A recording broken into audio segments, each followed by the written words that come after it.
এ কোন সকাল, রাতের চেয়েও ঘন অন্ধকার। একরাশ বিষণ্ণতা নিয়ে শুরু করছি আজকের বিষয় আরজিকর।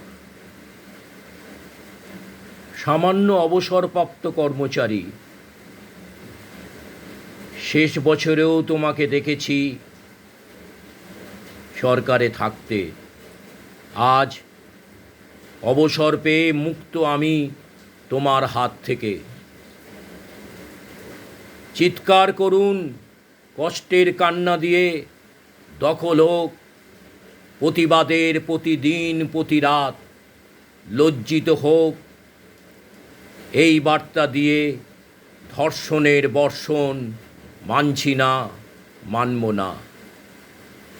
মানুষ রে, তুই নতুন করে পড় জন্মভূমির বর্ণ পরিচয়। হতে পারে এই দেশটা আমাদের দুবেলা দুমুঠো ভালো করে খেতে পড়ার সুযোগ দেয়নি, তবু এই একটাই মাত্র দেশ আমাদের। সেই দেশটাকে রক্ষার দায়িত্ব আমাদেরকেই নিতে হবে। পাচ্ছে হাসি, বলছো তুমি তোমার সরকারই যথেষ্ট পরিস্থিতির মোকাবিলা করার, অথচ সব ভিতটাই তোমার খোকলা। কাজী নজরুল বলে গেছেন, যার ভিত্তি পচে গেছে তাকে একদম উপড়ে ফেলে নতুন করে ভিত্তি না গাঁথলে তার ওপর ইমারত যতবারই খাড়া করা যাবে ততবারই তা পড়ে যাবে। সেদিন সমবেদনার সাথে অধ্যক্ষের পদত্যাগ নয়, বদলি করে কৌশলে হাতে রাখলে, অথচ এখন জনতার মেজাজের টের পেয়ে ভোল বদলে অধ্যক্ষকেও জেরার কথাই বলছো। এ তুমি কেমন? তুমি জবাব দাও এবার। তোমার ভিতটাই যে আলগা, নতুন করে ভিত গড়ো, নেহি তো গির জায়গা।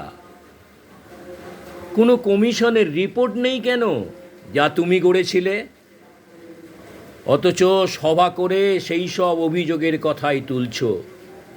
7 বছরও তোমার রিপোর্টের দেখা নাই রে, অথচ দুর্নীতিতে তোমার একাধিক মন্ত্রী জড়িত।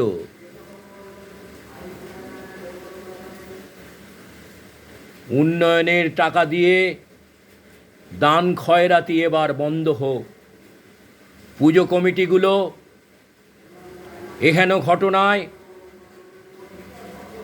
বিমর্ষতা থেকে, প্রতিবাদ থেকে ছেড়ে দিয়েছে সেই অনুদানের অর্থ।